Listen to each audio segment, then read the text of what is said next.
Hari ini kita akan belajar mengenai teks eksposisi. Teks eksposisi adalah teks yang memaparkan pendapat dari sudut pandang tertentu disertai dengan argumen yang meyakinkan. Biasanya disertai juga dengan alasan-alasan yang logis. Berikutnya ciri-ciri teks eksposisi. Pertama, disampaikan secara lugas.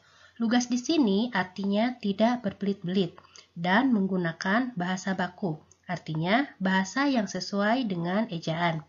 Yang kedua, memberikan pengetahuan. Yang ketiga, tidak memaksakan sikap penulis kepada pembacanya. Yang keempat, objektif dan netral, artinya pembahasannya itu disampaikan secara apa adanya dan tidak memihak kepada siapapun.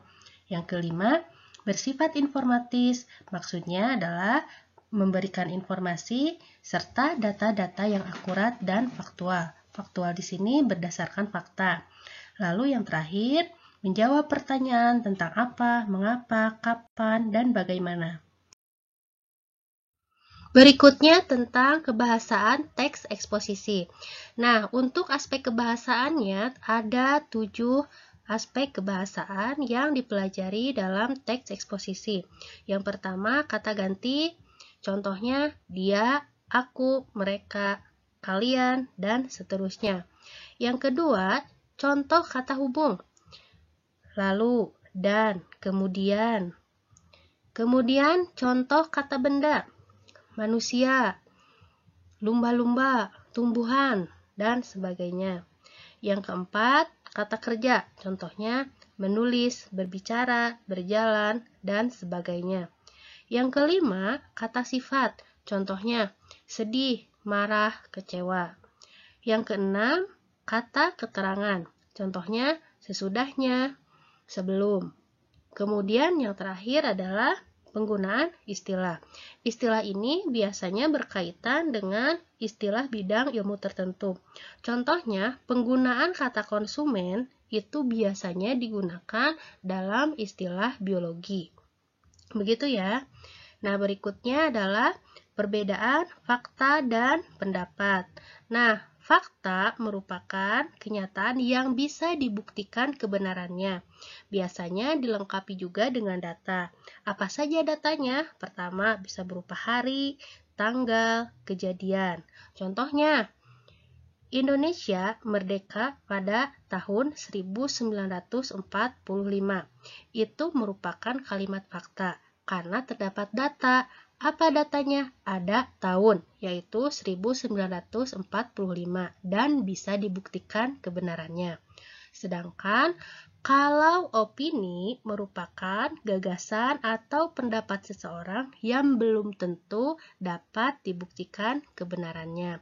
Contohnya, menurut saya, kelas ini adalah kelas terbersih.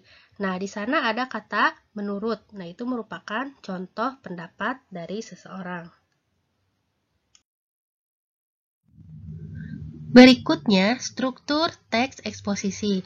Nah, di sini ada 3 struktur teks eksposisi. Pertama, tesis, yang kedua argumentasi, dan yang ketiga penegasan ulang. Untuk tesis disebut juga dengan pernyataan pendapat.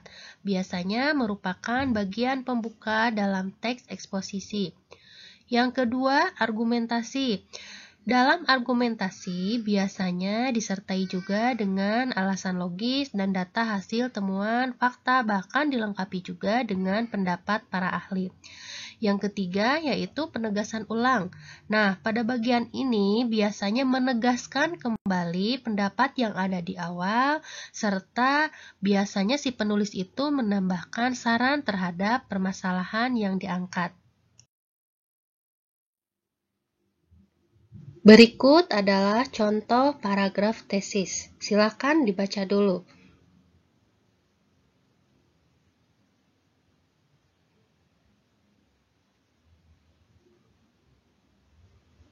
Sudah? Nah, kalau sudah, tadi tesis itu merupakan pendapat umum si penulis terhadap apa yang akan ia sampaikan. Nah, Di paragraf ini, si penulis menyampaikan pendapatnya yaitu mengenai pentingnya lingkungan yang bersih.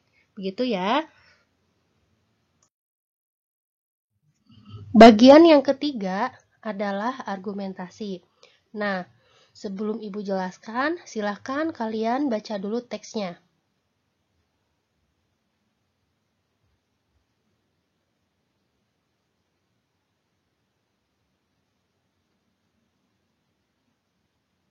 Sudah? Nah, kalau sudah, seperti yang dijelaskan sebelumnya, bahwa argumentasi itu adalah bagian yang menjelaskan tesis. Tadi tesisnya adalah pentingnya menjaga kebersihan lingkungan. Maka, hal yang diuraikan dalam argumentasi adalah hal-hal yang berkaitan atau hal-hal yang mendukung pernyataan tersebut. Kemudian, dalam argumentasi disertai fakta dan pendapat. Nah, di sini contoh pendapat yang diutarakan penulis adalah cara menjadwal setiap kelompok kepala keluarga merupakan salah satu alternatif. Nah, kalimat tersebut merupakan contoh pendapat si penulis. Kemudian ditunjang lagi dengan adanya fakta di kalimat terakhir yang Ibu tandai dengan huruf warna biru. Hari Minggu digunakan sebagai kegiatan kerja bakti. Nah, itu merupakan salah satu contoh kalimat fakta. Jelas ya? Nah, yang ketiga adalah bagian penegasan ulang. Sebelum Ibu jelaskan, silakan dibaca dulu contoh teksnya.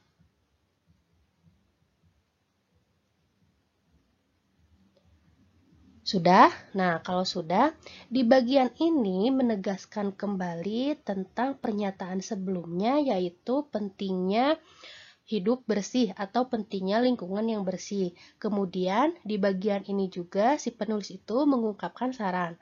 Contohnya bisa kalian lihat di kalimat terakhir yang Ibu tandai dengan warna biru. Di sana ada kalimat hal tersebut akan tercapai jika dilakukan secara gotong royong. Nah, kalimat tersebut merupakan kalimat saran yang disampaikan si penulis terhadap pokok permasalahan yang ia bahas. Materi terakhir yaitu langkah-langkah mengembangkan teks eksposisi. Yang pertama, kalian tentukan dulu gagasan pokok yang menunjukkan pernyataan pendapat kalian.